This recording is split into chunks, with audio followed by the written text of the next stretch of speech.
सब दिए तो। सर, मुख्यमंत्री जी ने कल इस तरीके से राष्ट्रीय गान के समय में उन्होंने कौन बोला? देखिए, सूप बाजे तो बाजे, चलनियों बाजे। शीशे के घर में रह करके पत्थर फेंकते रहते। जब महात्मा गांधी का अपमान, अब अंबेडकर का अपमान दुनिया करती है, तब राष्ट्र विरोधी नहीं होता। महात्मा गांधी को मारने वाले नाथूराम गोडसे, उसकी पूजा होती है। हाँ? मुख्यमंत्री जी का इंटेंशन राष्ट्र के खिलाफ था क्या? जब सदन में मुख्यमंत्री जी आरजेडी के साथ महिलाओं के बारे में कोई इंटेंशन तो नहीं था, जब वो बात उठी थी तब तो मोदी जी ने मुख्यमंत्री जी की आलोचना जमकर की थी, तब तो आप चुप थे, तब आपको नहीं महिला विरोधी आया। ये नेता लोग जो महिला विरोधी हरकत करते हैं, तब आपको समझ में नहीं आता। आपके साथ भी तो नीतीश जी थे ना। क्या नीतीश जी की उम्र और अस्वस्थता दोनों क्या है?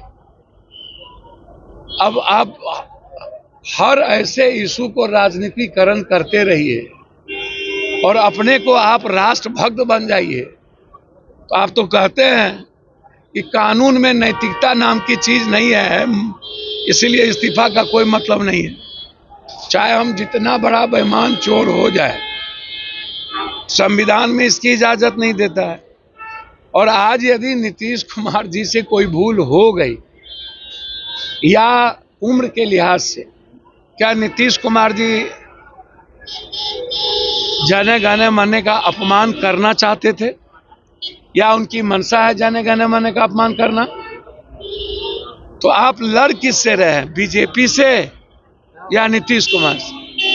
बीजेपी भी लड़ रही है नीतीश से, आप भी लड़ रहे हैं नीतीश से, तो सब एक ही थाली के चट्टे बट्टे हैं। हर चीजों में आलोचना, हर चीजों में लालू यादव जी से मिस ऑफ टंग नहीं होता है। क्या लालू यादव जी का विरोध हर चीज में हो जरूरी है? आप हमको बताइए ना। अब 20 साल 2004 में जो चीज लालू यादव पर आरोप लगा, और जब जब चुनाव आता है आप शुरू कर देते हैं ईडी सीबीआई, तो गलत है ना। अब इस पर भी राजनीति लोग करने लगे। राबड़ी देवी है, वो तो बोले कि मानसिक संतुलन है वो खराब हो गया मुख्यमंत्री का, और तीसरा मांग रही है उनके बेटे को कदे राजनीति में आए। सर, अच्छी बात है। अब हम तो चाहेंगे, राबड़ी जी देवर और भाभी का रिश्ता है, मेरे लिए माँ की तरह। राबड़ी जी के 2 पुत्र तो हैं ही, राबड़ी जी अपने दोनों पुत्र को आगे लाने में लगे हुए हैं। लालू यादव जी आज भी प्रासंगिक हैं राजनीति में, उनका सम्मान सर्वोच्च है।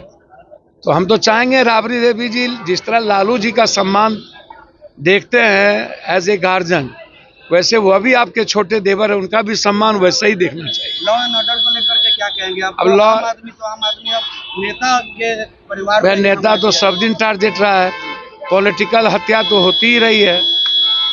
मामा, लॉ एंड ऑर्डर के बारे में इस बिहार में क्या कहना है? अमरिंदर पांडे जी हाथ में पिस्टल घुमाएंगे, राइफल लेके चलेंगे, तब दिल्ली पटना के हेडक्वार्टर में बैठे लोग मौन हो जाएंगे। जब नेता लोग होली खेलेंगे, मजे लेंगे, ठुमके लगाएंगे, जब अपराधी माफिया नेताओं को आप गणेश परिक्रमा करिएगा, तो लॉ एंड ऑर्डर की उम्मीद करिएगा? आप छुटबइये टुच्चे टाइप के लफुआ को गोली मार के या गोली चला के आप क्या चाहते हैं? रोम जल रहा था, नीरो बंसी बजा रहा था, ये फुंसी को फोड़कर आप क्या? आप हमको जरा बताइए ना। लॉ एंड ऑर्डर कोई नाम की चीज रह गई है बिहार में? बिहार की जनता भगवान भरोसे है।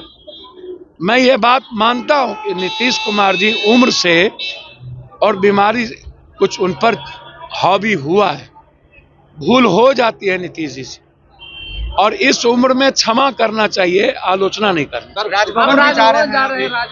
राजभवन जा रहे हैं गलत तरीके से। एनयूसीआई के जो पैनल था उनके अध्यक्ष को नाम को जो जीतने वाला मेरा पैनल था हटा दिया गया है गवर्नर साहब से। और रमजान के समय कोई भी पर्व के समय चुनाव सही नहीं है, तो हम गवर्नर साहब से चुनाव टालने के लिए और गलत तरीके से मेरे अध्यक्ष का नामांकन को कैंसिल किया है। एनयूसीआई के प्रभारी सभी लोग हैं, इसीलिए हम गवर्नर साहब से मिलने जा रहे हैं कि आप इसमें इंटरवेन करें ताकि न्याय हो और छात्र स्वतंत्र होकर अपना वोट डाल सकें। कांग्रेस के प्रदेश अध्यक्ष राजेश राम को बनाया गया है। देखिए ना, अखिलेश जी तो अच्छा काम किए ना, अब इससे भी अच्छा काम लोग करेंगे। ये तो जो राहुल गांधी जी की सोच है, 43% आरक्षण तेलंगाना में लागू हो गया स्टालिन के बाद। आप देखिए, ये जो एसटी एससी ओबीसी की सोच है, दिलकेश्वर बाबू कांग्रेस के बड़े कद्दावर नेता थे और 2 बार विधायक रहे हैं, बहुत विनम्र और शालीन व्यक्ति है। और अखिलेश बाबू ने कहा है कि उनका पूरा सहयोग विधायक जी को और हम साहब को मिलेगा। निश्चित रूप से अखिलेश बाबू का टर्नओवर पूर गया था, तो आज नए अध्यक्ष हुए हैं, तो मुझे उम्मीद है कि कांग्रेस का जो परंपरागत वोट था एसटी एससी, अब ऊंची जात और माइनॉरिटीज, वो वोट कांग्रेस के साथ जो भीतर से लगाव रहता है कि कांग्रेस आए, मुझे उम्मीद है कि कांग्रेस की परंपरागत वोट लौटाने में हमारे माननीय अध्यक्ष जी की भूमिका मजबूत होगी और सब लोग मिलकर के अध्यक्ष जी को मजबूत करेंगे। पर कह रहे हैं कि चाहे जो भी कुछ कर ले, चलना तो है लालू जी के इशारे पर ही कांग्रेस। कौन कर? एनडीए के लोग। अब एनडीए अपना घर देखे ना, बीजेपी नरेंद्र मोदी हाउस में आए तो कुंभ पर एक बार भी जोगी का नाम लिए उत्तर प्रदेश का। कौन बनेंगे हिंदू सम्राट, ये पहले अपना तय करिए ना। दूसरे के मेरे अंगने में तुम्हारा क्या काम है? कांग्रेस क्या करेगी? कांग्रेस तो सम्मान दे के चलती है गठबंधन को। आप याद कीजिए ना, महबूबा के साथ, दुष्यंत चौटाला के साथ, रामविलास जी के परिवार के साथ, नीतीश जी के साथ, शिंदे के साथ आपने क्या किया? कांग्रेस अंतिम सांस तक अपने एलाइज को सम्मान देगी, लेकिन छोटी पार्टी कांग्रेस को सम्मान कम देती है, कांग्रेस अपने एलाइज को सम्मान ज्यादा देती है।